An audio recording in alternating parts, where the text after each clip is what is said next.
नमस्कार साथियों, स्वागत है आप सभी का हमारी वीसरी क्लासेस में। जहां हमारा आज का अध्याय होना है उत्तराखंड का इतिहास। तो उत्तराखंड के इतिहास की हम जानकारी प्राप्त करते हैं, जो कि विषय है उत्तराखंड का। ठीक है। तो उत्तराखंड का यदि हम इतिहास की बात करते हैं तो मैंने जैसे आपको पिछली वीडियो में बताया था कि उत्तराखंड का इतिहास किस आधार पर बटा हुआ है। तो इतिहास तो तीन भाग में बढ़ता है, प्रागैतिहासिक काल, आदि ऐतिहासिक काल या ऐतिहासिक काल। तो ऐतिहासिक काल की हम विशेषतया बात करते हैं वर्तमान स्थिति में। क्यों? क्योंकि हमारा जो ऐतिहासिक काल है उसमें क्या होता है, हमारे पास एक तो लिपि प्राप्त हो जाती है, एक उसकी भाषा प्राप्त हो जाती है। तो हमारे पास ये कुछ स्रोत होते हैं जिसके आधार पर हम कह सकते हैं कि ऐतिहासिक काल हमारे लिए लाभदायक है, क्योंकि वहां पर हमारे इतिहास के जो स्रोत हैं वो प्राप्त हो जाते हैं। तो इन्हीं में हम सर्वप्रथम देखते हैं कि उत्तराखंड का कि इतिहास किस तरीके से चला, कि यहाँ शासन करने वाली कौन सी हमारी राजनीतिक शक्ति रही थी। तो सबसे पहले हम बात करेंगे कुड़िंद राजवंश की, दूसरा हम बात करेंगे आज पौरव राजवंश की, इसके बाद हमारी कत्यूरी राजवंश आता है। तो कत्यूरी राजवंश के बारे में भी हम जानकारी प्राप्त करेंगे, ठीक है ना। तो अगला हम यदि प्राप्त करते हैं कुड़िंद वंशों के बारे में जानकारी लेते हैं, तो क्या देखते हैं कि कुड़िंद जो राजवंश है ये उत्तराखंड का प्रथम राजनीतिक राजवंश था। मतलब उत्तराखंड में राज करने वाली जो पहली शक्ति रही थी इतिहास में, वो कौन सी थी? हमारी कुड़िंद राजवंश रही थी। और इसके बारे में यदि बात करूं मैं, तो इसके हमारे पास स्रोत कहां से आते हैं, स्रोत क्या थे इसके? तो इसके जो प्रथम हमारे स्रोत हैं, एक तो हमारे पौराणिक ग्रंथ हैं। ठीक है। हम कई बार सुनते हैं कि हमारे जो जागर है, पौराणिक गीत है, उनमें भी हम इनके बारे में कई सारे ग्रंथों से सुन लेते हैं। अगला हमारे इसके हैं प्राप्त हमारे सिक्के। सिक्के मींस कॉइन्स। ठीक है। ये तो हमारे हो गए कॉइन्स हो गए, ठीक है। तो ये कॉइन्स हो गए। अगला विदेशी जो इतिहासकार हैं उनका वर्णन। इतिहासकार क्यों, किस तरीके से, कि जो भारत में यात्रा के लिए आए होंगे, यदि वो यात्रा के लिए आए हैं तो उनका कोई ना कोई उद्देश्य रहा होगा। यदि कोई घूमने जाएगा, यदि वर्तमान समय में ही अभी आप देखते हैं कोई व्यक्ति अगर कहीं ट्रैवल करने के लिए घूमने के लिए जाता है तो उसका सर्वप्रथम जो उपयोग करता है वो ब्लॉग बनाता है। ठीक है। तो उसी तरीके से उन्होंने पहले किताबें लिखी थी, तो उनमें भी हमारे उत्तराखंड के इतिहास का जिक्र हमें प्राप्त होता है। तो मुख्यतया हमें उसके इतिहास के जो स्रोत मिलते हैं, तो उनके हमारे स्रोत हमें क्या मिले? कुड़िंदों के सिक्के प्राप्त होते। ठीक है। और उनका जो मुख्य प्रकार रहा था वो तीन प्रकार के रहे थे। पहला था अमोघबुद्धि प्रकार, दूसरा था हमारा अल्मोड़ा प्रकार, तीसरा था छत्तीसगढ़ प्रकार। चलिए मैं यहाँ पर इसको थोड़ा सा आपको और ज्यादा डिस्क्राइब कर लेता हूँ। क्या है कि हमारा जो अमोघबुद्धि प्रकार के जो सिक्के रहे थे, ये अमोघबुद्धि वहां का कुड़िंदों का शासक रहा होगा। ठीक है। सबसे शक्तिशाली यदि राजा है तो वो शक्तिशाली शासक क्या करेगा? अपने राज्य में अपने सिक्के जारी करवाएगा। ठीक है। तो एक हिसाब से कहा जाता है कि अमोघबुद्धि कुड़िंदों का सबसे शक्तिशाली शासक था। और इसने क्या कर दिया? अपनी ब्राह्मी और खरोष्टी लिपि का प्रयोग किया। ब्राह्मी और खरोष्टी लिपि का प्रयोग किया इसने यहाँ पर। और इसने इसमें क्या कर दिया, और जो धातु थी, मतलब जो सिक्के बनाते हैं तो हम किसी न किसी धातु का बनाते हैं, तो यहाँ पर इसने दो धातु भी प्रयोग की, एक तो तांबा और दूसरा चांदी। ठीक है। तांबा और चांदी दोनों धातुओं का इसने प्रयोग किया, और सबसे ज्यादा शक्तिशाली था तो उसने अपने नाम पर सिक्के निकाल दिए। और हमारा दूसरा है अल्मोड़ा प्रकार के सिक्के। अल्मोड़ा प्रकार के सिक्के क्यों? क्योंकि अल्मोड़ा के जो क्षेत्र हैं उन क्षेत्रों में भी हमें अल्मोड़ा में ये कुड़िंद राजवंश के कुछ प्रमाण प्राप्त होते हैं। ठीक है ना। तो ये भी थे। तो इनमें जो लिपि प्राप्त की गई हमारे द्वारा, इसमें एक ही प्रकार की लिपि मिलती है जो कि थी ब्राह्मी। ठीक है। और हमारी इसमें हमारे जो क्षेत्र के सिक्के हैं वो प्राप्त होते हैं। ठीक है। अगला हमारा छत्रेश्वर। कहा जाता है कि छत्रेश्वर जो भगवान थे, उनके अधिष्ठात्री देवता थे, उनके नाम पर ही उन्होंने क्या किए थे? सिक्के निर्गत किए थे। तो ये कुछ हमारी जानकारी है, इसके बारे में चलिए आगे डिस्कस करते हैं। तो ये क्या कहता है कि जो हमारे अमोघबुद्धि प्रकार के सिक्के थे, ये क्या कह रहे हैं कि ये अमोघबुद्धि नामक जो कुड़िंद शासक था, जो कुड़िंद शासक था, उसने इसको क्या किया था? जारी किए थे। इसमें धातु कौन सी प्राप्त होती है? एक तो हमारा चांदी, दूसरा हमारा तांबा। अगला मैं बात करता हूं, यहाँ पर जो लिपि प्राप्त होती है, लिखने की जो विधि थी वो हमारी थी ब्राह्मी, और दूसरी खरोष्टी लिपि थी। ठीक है। अगला इसमें मुख्य विभेद हमको क्या देखने को मिलता है कि यूनानी प्रभाव, यूनान का अर्थ होता है ग्रीक। ठीक है। यूरोप के देश जो यूनान, वो वहां से हमारे क्या प्राप्त होता है? उसका प्रभाव देखने को यहाँ पर मिलता है। ठीक है। अगला हम क्या बात कर रहे हैं कि यहाँ पर जो अमोघबुद्धि था, यहाँ का सबसे शक्तिशाली शासक रहा होगा। ठीक है। शक्तिशाली शासक रहा होगा, जिस कारण उसने क्या किया? सिक्के निर्गत किए। सिक्के क्या किए? निर्गत किए। ठीक है। ये आप विशेष तौर पर ध्यान देंगे, तभी उसने क्या किया था? अमोघबुद्धि प्रकार के सिक्के जारी किए थे। अगला हमारा क्या प्राप्त होता है? हमारा अल्मोड़ा प्रकार के सिक्के प्राप्त होते हैं। ठीक है ना। ये 1-2 ईसा पूर्व की बात है। हमारा 2-3 ईसा पूर्व से 2 3 ईस्वी तक। ठीक है, ईस्वी और ईसा पूर्व में अंतर आपको पता होगा कि जहां पर से हमारा शुरू होता है वर्ष 1 2 3, वो हम बात करते हैं वहां पर ईस्वी एडी की। ठीक है, उससे पहले की जो बात करते हैं ईसा पूर्व, ईसा मसीह के जन्म से पूर्व की बात कर रहे हैं। तो 2-3 ईसा पूर्व से 2-3 ईसा पूर्व तक, ठीक है, ये पीछे को चलता है। ठीक है, तो हमारा ये ईस्वी का काल है। तो इस ईस्वी तक हमारे क्या चले थे, कुनिंद के जो हमारे अमोघ बुद्धि सिक्के थे, तब का इसका काल बताया जाता है। अगला क्या कह रहा है, अल्मोड़ा प्रकार के जो सिक्के रहे थे, ये जो हमारे अल्मोड़ा प्रकार के सिक्के हैं, इनकी कितनी मुद्राएं प्राप्त होती हैं, 4 मुद्राएं प्राप्त होती हैं। अभी कहाँ है वर्तमान में, ब्रिटिश संग्रहालय में, जो हमारा ब्रिटिश म्यूजियम है। ठीक है, ब्रिटिश म्यूजियम में अभी रखे गए हैं। ठीक है ना, ब्रिटेन में। और अगला क्या कह रहा है, इसमें जो धातु थी वो कौन सी थी, विशेष तौर पर तांबे का प्रयोग किया गया था, कॉपर, तांबर मतलब कॉपर का प्रयोग किया गया था। और इसमें हमारे कुछ नाम मिलते हैं हमें, जैसे शिवदत्त, शिवपलित, आशेक, गोमित्र, हरिदत्त, ठीक है, हरदत्त, म ग भ त स, ये हमारा कुछ उल्लेख इसमें नाम मिलता है। ठीक है, नाम है बच्चों पूरा। तो ये नाम इसमें क्या मिलते हैं, ये अल्मोड़ा प्रकार के सिक्के में प्राप्त होते हैं। और इनकी लिपि कौन सी थी, तो ब्राह्मी लिपि में इन लेखों को लिखा गया। ठीक है, अगला हम बात करते हैं, हमारे अगले जो सिक्के थे वो छत्रेश्वर प्रकार के सिक्के आते हैं। ठीक है, तो मैंने यहाँ पर बताया कि आपको अधिष्ठाता देवता रहे होंगे, वो उनके अधिष्ठाता देवता मतलब पूजनीय योग्य देवता रहे होंगे, तो जिनके नाम पर ही उन्होंने क्या कर दिए, सिक्के अवगत करा। ठीक है, प्रकार के सिक्के, छत्रेश्वर प्रकार के सिक्के। अगला बात करते हैं भगवत छत्रेश्वर महात्मन, उसमें नाम उत्कीर्ण है। उत्कीर्ण का मतलब क्या हुआ है, लिखा गया है। ठीक है, भगवत छत्रेश्वर महात्मन लिखा गया है। और इसमें जो धातु है वो तांबा है, लिपि जो है वो ब्राह्मी लिपि का इसमें प्रयोग किया गया है। तो ये कुछ हमारे इसमें क्या प्राप्त होते हैं, सिक्के प्राप्त होते हैं सबूत के तौर पर कि हाँ, इस समय में जो हमारा इतिहास रहा था कुनिंद शासकों का, उसमें हमारे 3 प्रकार के सिक्के प्राप्त होते।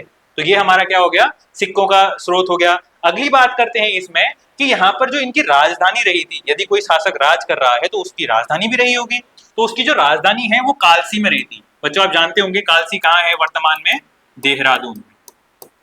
ठीक है, और इसका पुराना नाम क्या था, कालकूट। तो वहां उनकी राजधानी हुआ करती होगी। ठीक है ना, यमुना और जो हमारी टोंस नदी है उसका संगम स्थल क्या कहलाता है, हमारा कालसी या कालकूट कहलाता है। अगला, महाभारत में भी इनका उल्लेख मिलता है। महाभारत के बारे में आप जानते होंगे, जहां हमारा गीता का जो सर्वप्रथम भगवान श्री कृष्ण के द्वारा वर्णन किया गया था, भगवत गीता दी गई थी, तो वहां हम महाभारत में भी कुनिंदों की जानकारी का स्रोत देखते हैं। और वहां उनको क्या कहा गया है, द्विज श्रेष्ठ कहा गया है। ठीक है ना, इनके द्वारा ही उनकी सहायता की गई थी, इसके बारे में भी उल्लेख मिलता है। और इस समय के कुनिंदों के जो सर्वप्रथम हमारे जो प्रमुख शासक रहे थे, उन शासकों के बारे में देखें तो उनमें आते हैं हमारे एक वृषदेव, अग्रराज, धनभूति, बलभूति, अमोघ भूति। यह है अमोघ भूति। ठीक है बच्चों, अमोघ भूति, शिवदत्त, शिवपलित, अरिदत्त, भानु रावण, ये हमारे इसमें नाम आता है। तो यूकेपीएससी और यूकेएससी इसको कई बार पूछ चुकी है कि शिवदत्त, शिवपलित, भानु रावण, बलभूति, अमोघभूति सॉरी, ये जो शासक हैं इनका उल्लेख कहाँ, किस राजवंश में किया गया था। ठीक है, तो कुनिंद राजवंश के ये शासक रहे थे। इसके बारे में आप विशेष ध्यान देंगे कि विषदेव, अग्रराज, धनभूति, बलभूति, अमोघभूति जो शासक हैं, इनका वर्णन हमारे कुनिंदों के समय पर आता है। ये कुनिंद कालीन शासक रहे थे। ठीक है ना, अब अगली हम बात करते हैं, इसके बाद अगला आता है हमारा कुनिंदों के समकालीन जो राजवंश थे। यदि कोई राजवंश यहाँ शासन कर रहा था तो क्या उसके साथ कोई पैरेलली उसी के समकक्ष कोई शासन कर रहा था, तो हाँ, बात आती है यौधेयों की। यौधेयों की यहाँ पर जानकारी आती है कि यौधेयों ने यहाँ पर अपना शासन स्थापित किया था। तो उनकी भी हमें मुद्राएं प्राप्त होती हैं। कौन सी मुद्रा कहाँ से प्राप्त होते हैं, जौनसार भाबर। जौनसार भाबर किसे बोलते हैं, यहाँ से यमुना नदी, यहाँ से हमारी कौन सी नदी आ रही है, टोंस, रुपिन सुपिन आती है, और यहाँ से हमारी यमुना नदी आती है। ठीक है, इन दोआब रीजन के बीच में जो हमारा क्षेत्र है ये क्या कहलाता है, हमारा जौनसार। कौन सा कहलाता है, जौनसार।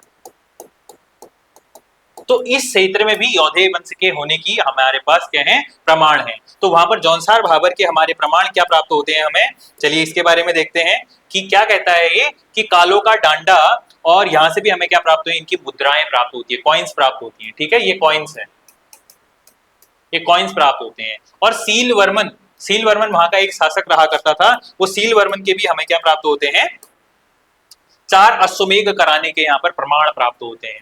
और उसका वर्णन तो मिलता है, उसी के साथ यहाँ पर क्या मिलती है, इनकी यज्ञ वेदिका यहाँ पर लिखा गया है।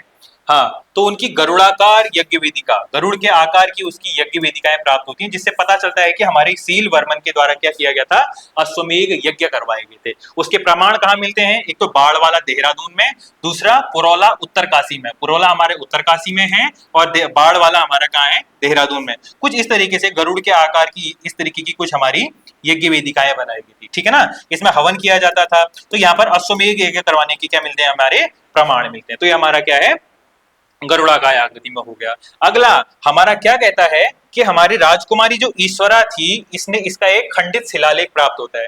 आप यदि याद कर सकते हैं तो जब मैं उत्तराखंड के इतिहास के बारे में जानकारी दे रहा था तो मैंने उस समय पर आपको कहा था कि उत्तराखंड में एक खंडित शिलालेख प्राप्त हुआ था। किसका था वो, राजकुमारी ईश्वरा का। इन्होंने अपने पति के लिए निर्गत किया था, ठीक है ना। यह जो हमारा खंडित शिलालेख है, इनके द्वारा क्या किया गया था, पति के लिए निर्गत कराया गया था। इसी को क्या कहा जाता है, छागलेश प्रशस्ति। ध्यान दीजिएगा,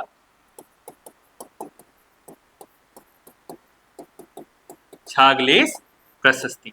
तो छागलेश प्रशस्ति किसके बारे में हमें जानकारी प्रदान करता है, तो राजकुमारी ईश्वरा के बारे में। तो राजकुमारी ईश्वरा का जो खंडित शिलालेख है उसे क्या कहा जाता है, तो छागलेश प्रशस्ति। कई बार पूछा गया है कि यौधेयों में जो खंडित शिलालेख है उसका संबंध किससे है, तो राजकुमारी ईश्वरा से। आगे हम बात करते हैं हमारे अगले पॉइंट पर। जो हमारा इसके बाद हमारा जो शासनकाल हमें प्राप्त होता है वो है हमारे पौरव राजवंश का, ठीक है। हमारे पौरव राजवंश के बारे में हमें प्राप्त होता है। तो पौरव क्या कहते हैं कि हमारे पौरव का जो क्षेत्र है वो क्या कहता है कि पौरव राजवंश यहाँ राज तो कर रहा था। अब इसके बारे में हमारे पास जानकारी के स्रोत क्या है, इसकी जानकारी के स्रोत कहाँ से आए। पहला तो है हमारा बच्चों तालेश्वर ताम्रपत्र। तालेश्वर कहाँ है, ये हमारा द्वाराहाट के निकट हमारे कहाँ, चंपावत में। ये द्वाराहाट कहाँ है, चंपावत।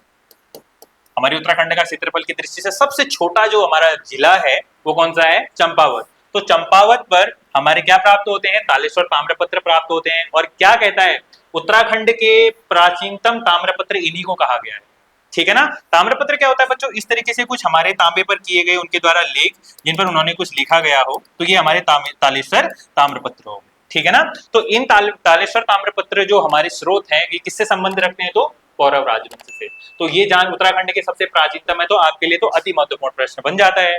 अगला, इन्हें कहाँ संरक्षित किया गया है, तो लखनऊ संग्रहालय में। लखनऊ यानी यूपी में, उत्तर प्रदेश की जो राजधानी है लखनऊ में, वहां इसको क्या किया गया है, संरक्षित किया गया है। अगला, इसमें जो लिपि है उसका कौन सा उपयोग किया गया है, ब्राह्मी लिपि का। भाषा कौन सी है, तो संस्कृत का उपयोग किया गया है।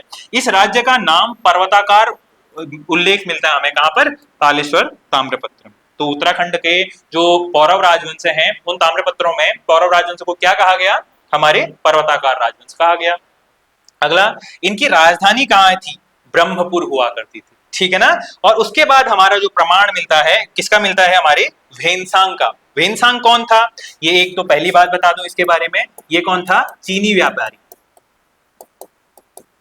सॉरी चीनी यात्री था, व्यापारी नहीं यात्री था, ठीक है ना, चीनी यात्री था ये। अब इसको क्या कहा जाता है, ये 72 देशों की यात्रा करता है। 72 देशों की यात्रा करने के कारण भेनसांग को क्या कहा जाता है, यात्रियों का सुकुमार, यात्रियों का सुकुमार कहा जाता है। किसे, भेनसांग को। इसकी पुस्तक है एक बड़ी प्रसिद्ध है, इसके बारे में लिखिए, सी यू की। ये किसकी पुस्तक है, चीनी यात्री भेनसांग की। पूछा जाएगा इतिहास, ये हमारे जो भेनसांग की पुस्तक है कौन सी है, तो सीयू की नाम की पुस्तक है, जो इसमें इसके बारे में वर्णन मिलता है। ये इसका एक यात्रा वृतांत है, इसमें लिखता है यात्रा के बारे में।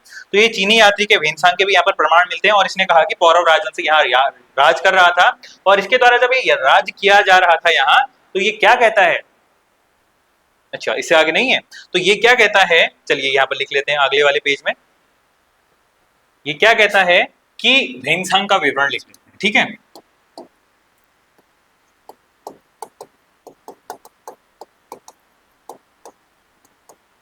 वेन्सांग का विवरण। पहला तो ये कौन था? चीनी यात्री। अगला क्या कह रहा है? यात्रियों का सुकुमार। ठीक है ना। तो वेन्सांग कौन है कहा था मैंने? पहली बात तो ये चीनी यात्री था। ठीक है ना। यात्रा, ये भारत में आता है और यात्रा करता है। तो ये जब यात्रा करता है तो इसने क्या किया था? 72 देशों की यात्रा की थी। 72 देशों की यात्रा की थी। इसी वजह से इसको क्या कहा जाता है? कहा मैंने, यात्रियों का सुकुमार कहा जाता है। अगला, मैंने इसके पुस्तक के बारे में कहा था। इसकी पुस्तक का नाम क्या है? सी यू की। तो इसमें ये वर्णन करता है, क्या वर्णन करता है? इसमें ये वर्णन करता है कि उत्तराखंड का जो ये क्षेत्र है, इस क्षेत्र को क्या कहा गया है? यहाँ 5 बौद्ध विहार रहा करते थे। कौन रहा करते थे? 5 बौद्ध विहार थे। ठीक है ना। 5 बौद्ध विहार थे, बौद्ध मठ थे, या बौद्ध मठ या मठ कह सकते हो, बौद्ध विहार हुआ करते थे। और इसी ने कहा कि यहाँ पर जो राजधानी है वो ब्रह्मपुर है। ठीक है ना। इसने यहाँ के लिए क्या क्या बताया कि यहाँ पर की जो राजधानी है, इनकी राजधानी है वो ब्रह्मपुर बताया। किसके लिए? पौरवों के लिए। तो उनकी राजधानी यहाँ पर पहले तो इसने क्या बता दी? ब्रह्मपुर। ठीक है। अगला पॉइंट क्या कह रहा है कि इसने यहाँ का जो हमारा कुंभ है उसके लिए, हरिद्वार के लिए माया क्षेत्र का प्रयोग किया। हरिद्वार के लिए